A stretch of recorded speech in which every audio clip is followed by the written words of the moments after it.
November 2nd, I was involved in a single-car accident. Given the seriousness of the accident, I feel lucky to be alive, and I'm grateful that no one was injured. Today, at my request, the Massachusetts State Police have released the data from the black box in the car, which I accept as accurate. I understand that the vehicle accelerated significantly without braking or turning seconds before the accident, which the State Police have said is consistent with what happens when someone falls asleep at the wheel. I now believe that is what caused my accident. I take full responsibility for the accident, and am grateful that I'm okay and that no one was injured. I recognize that I should have been more careful. By way of background, on Tuesday, November 1st, I was dropped off by my state police detail at my home at approximately 8:30 p.m. in time to join my wife in putting our daughters to bed, and then I went to bed later that evening. Sometime the following morning, I woke up and was unable to get back to sleep. At approximately 4:45 that morning, I left in the car to grab a coffee and a newspaper and gather my thoughts for the day.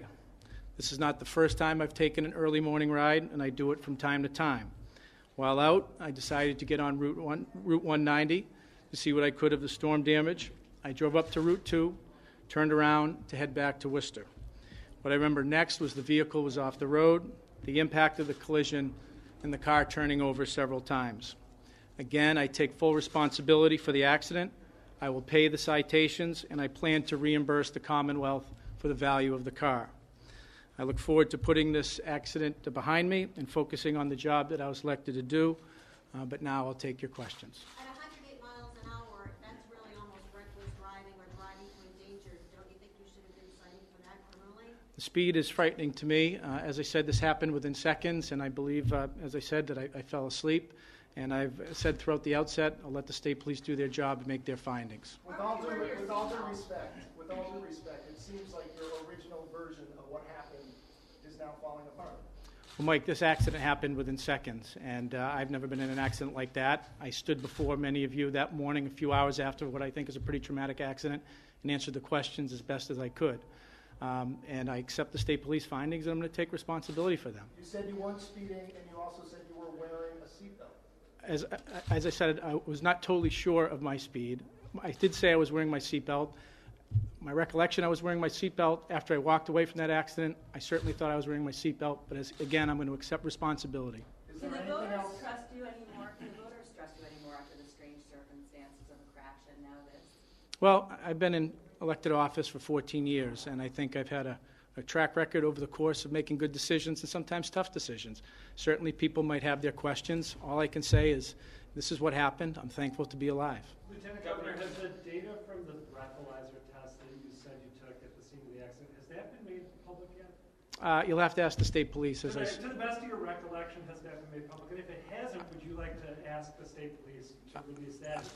I don't know if they've released that or if you've asked for it, but I have no problem with that. Again, I want to be respectful of whatever their policies or protocols are. But Lieutenant Governor, you did not take a breathalyzer at the barracks or at the hospital, is that right? I took a breathalyzer. I requested a breathalyzer at the scene, yes. But you didn't go to the barracks to get the test that would go directly to the No, I asked for the breathalyzer at the scene. But you didn't take the test at the barracks. Governor, why did you say black ice, and do you have no recollection of nodding off while at the wheel? I don't. This happened very quickly. I think the data says in a matter of seconds. My recollection is after the car stopped rolling, I realized that I was okay. I got out of the car. There were snowy conditions. I walked up to the side of the road. There were icy conditions there. And as first responders came to the scene, they commented on the black ice and warned each other of the slippery conditions. So I assume that's what caused my accident. Did you receive special treatment? Did you receive special preferential treatment in the handling of this case that anyone else in the Commonwealth would be treated the same way? No, throughout this I've asked for no special treatment. I proactively asked for a breathalyzer. Later, I said I'm going to let the state police handle this. When there was a question of whether this was a public record made by the Secretary of State, I asked them to deviate from their normal policy and procedures.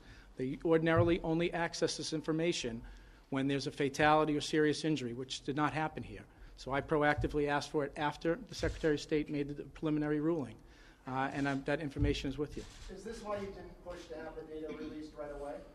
No, it isn't. I didn't want to ask the state police to deviate from a policy that they've had in place for a long period of time. But again, Mike, when the question came up, about this being a public record, I asked that it be released. Is there Are anything you else? using your cell phone records and email records from the days of? I know that there's a request in with the chief legal counsel, and I'll let them handle that request. But I can tell you, I was not on the phone, I was not texting, I was not emailing anybody. Was it difficult to see at 5:30 in the morning? Listen, I had headlights. You certainly, I think, being from Western Mass, you understand the magnitude of the nor'easter that hit the state. You could certainly see limbs being down. You could get a sense of power, what power was, this power situation was. And I guess it's a bad habit as a former mayor of sometimes going out and taking a look at things.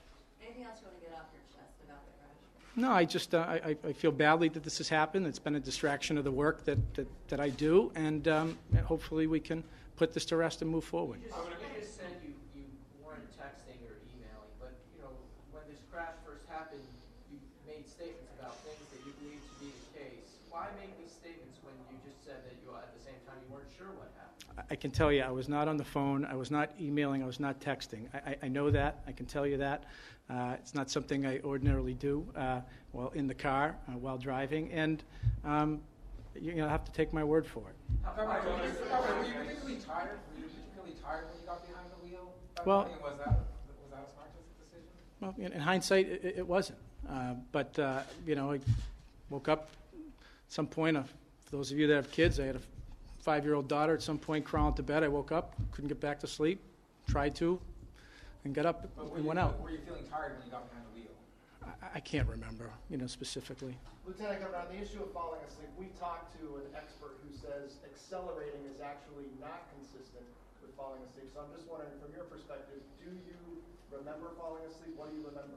As I said, Matt, Mike, this happened within seconds, and as I said, I think that's what happened, and I'm going to take responsibility for it. Do you think that's what happened because the state police suggested that that's a possibility, or do you really believe that's what happened? I believe that's what happened. It's the only explanation. And what do you say about going 108, not wearing a seatbelt, and the citizens accomplice? As I said, this was an accident. It happened within seconds. I think if you look at the data, the rate of speed for the route that I traveled showed that for the majority of that route, I was going at a reasonable rate of speed. This was an unfortunate accident. Normally wear your seatbelt? I normally do, and walking away from that accident, I assume that I did. Do you recall if you put on a seatbelt when you got in the car? I believe that I did.